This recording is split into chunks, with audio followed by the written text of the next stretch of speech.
do a muscle car for a long time. And if I do, there's only one guy that's going to do it, and that guy is Chip Foose. So anyway, Chip Foose is standing by. But first, before we get into some reads, let's talk a little bit about UFC 200. Just happened this weekend. God dang, man. You talk about a hell of a damn fight card. I enjoyed the hell out of that damn fight.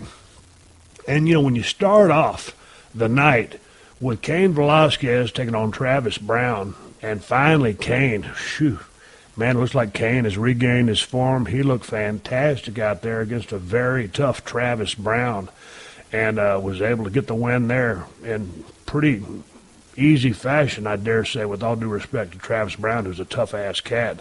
No doubt about it, but it's great to see Cain back in action. We'll see where he goes from here. Man, looking at the Jose Aldo match against Frankie Edgar, man, I was really cheering for Frankie Edgar because he just goes up in weight class, down in weight class, and it just seems like, man, all those classic battles with Gray Maynard, it's just like Jose Aldo just looks so much bigger and stronger, and Edgar would try to take him down, and Jose Aldo would almost throw him across the ring, but Frankie Edgar just brings it, and he's just relentless, that tremendous footwork, but Jose Aldo was just too much, and I guess that sets up the big rematch between Jose Aldo and Conor McGregor. And boy, I tell you what, that's going to be a good fight. That's going to be a hell of a card. And we'll see what comes out of this fight, because in that first fight between Jose Aldo and Conor McGregor, I think McGregor got into Jose's head and they rushed together. Jose got clipped. He went down. Shortest victory, shortest fight in the history of the UFC. And Conor McGregor gets his hand raised. So, boy, there's going to be some real personal issues going into that rematch. And then, boy, I tell you what, I felt so bad for my man, DC, Daniel Cormier. John Jones tested dirty, got tossed out of UFC 200. He's facing a 2-year suspension. They bring in Anderson Silva on 2 days' notice. Man, DC probably got his pay cut in half. He put his heart and soul in that camp into facing one man. That man's name was John Jones, and there was a personal issue at stake along with the gold belt. And so Anderson Silva has the guts to step in. And I'll tell you what, this was a real interesting fight because to me, when the crowd started booing just because DC wanted to get Anderson on the ground and use his wrestling, and Silva is extremely dangerous with 2 days fight or 2 months fight, 2 months notice for a fight. I don't care what it is. When you're fighting probably the greatest MMA fighter of all time, and you just impose your will on him, and your will is taking him to the ground because you want the win, and the crowd starts booing, I don't know, dude. You talk about weird. The dude's doing what he has to do to get the win. He ain't going to put himself in harm's way. Silva is one of the most dangerous cats to ever enter an octagon. So it just really shocked me about how people boo Daniel Cormier. I love him on commentary. I love him when he's on the Steve Austin show. I love that he's a pro wrestling fan. I love that he's a class act and he's a badass fighter. I tell you, when a guy goes out there and executes his game plan, and it's a different game plan that he trained for with John Jones, and people start booing, man, I just wonder, do you people actually understand the sport? The sport is to go out there and do whatever technique you need to employ to get a win. And that's exactly what DC said he did in the post-fight interview. It was what it was. Hell, smart man, keeps the belt. Man, let's shift gears. Let's talk about Brock Lesnar going against Mark Hunt. This was a very interesting fight. You never know what you're going to get out of a Brock Lesnar fight, and you didn't know what you was going to get out of this one. Everyone expected it to just be a knockdown, drag-out, a knockout in the first round by either man. Well, I'll tell you what, Brock fought an extremely smart fight. Threw a couple of jabs over at Mark Hunt. Mark Hunt connected on a couple of shots.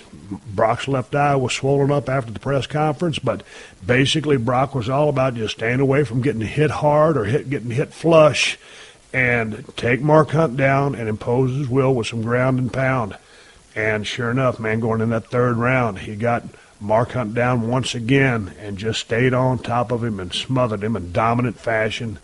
And I'll tell you what, that one shot that Mark Hunt threw, a couple of them, that kind of Brock blocked it with his shoulder, but it kind of careened off and hit him in that left eye, and it shows the power of Mark Hunt for Brock to be able to absorb that punch, get that swelling after that fight, and just keep weathering the storm. But Hunt never really got off. He never really could, as he said in his post-fight interview, he couldn't really get out of first gear. But nonetheless, had he got out of first gear, I don't know. But I just thought he would have been a little bit more aggressive going in that third round. But, man, I was proud and happy for Brock Lesnar to pull out that win, to come in there, 38 and a half years old, to come off a pro wrestling schedule. Here's a little tidbit of information. I was eating dinner with Brock Lesnar about a year and a half ago, and it was right before SummerSlam when they were in Los Angeles, California, and it was myself and Brock and Brock's wife, Rena, and I believe Paul Heyman was there. Paul Heyman was there. It was us four at dinner, steakhouse. And Brock told me right across the table, he goes, I'd like to fight again. I do want to fight again. And so, man, he told me that back a year and a half ago. Man, I never thought I'd see him fight again, but he said he wanted to fight. And when this fight came up, it still caught me by surprise. But Brock told me he wanted to fight about a year and a half ago, and here it was. And he comes out with a W. The most dominant combat fighter in the history of combat fighting, I guess.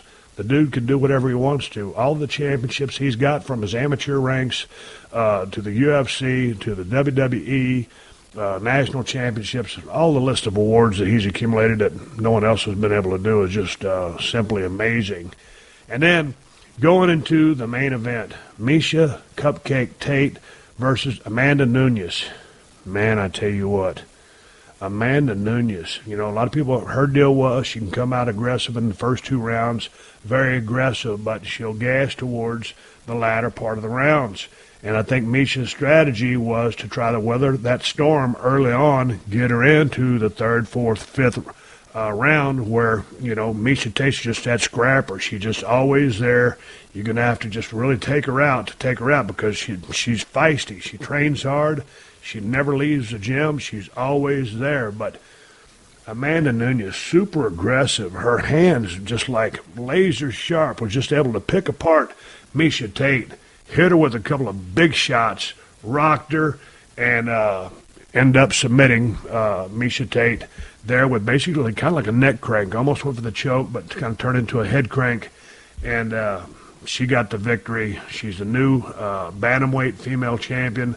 She got performance of the night for this fight. So I tell you what, who knows what's going to happen next with who's going to face Amanda Nunes? Will it be Holly Holm, or will they move somebody else up there? I know Holly Holm has a fight against the Russian lady. But, man, will Ronda Rousey come back? What will happen from Tate from here? Can she regroup and get another rematch? But a very exciting UFC 200, and I enjoyed that event very, very much. And I thought everybody kicked ass. And once again, a shout-out to Brock Lesnar for going out there, and he had a dream that he wanted to fight again. He had a goal. He thought he had unfinished business left to take care of, and I'll be damn sure he went out there and took care of business. Hey, man, they're casting right now for Broken Skull. Ciao.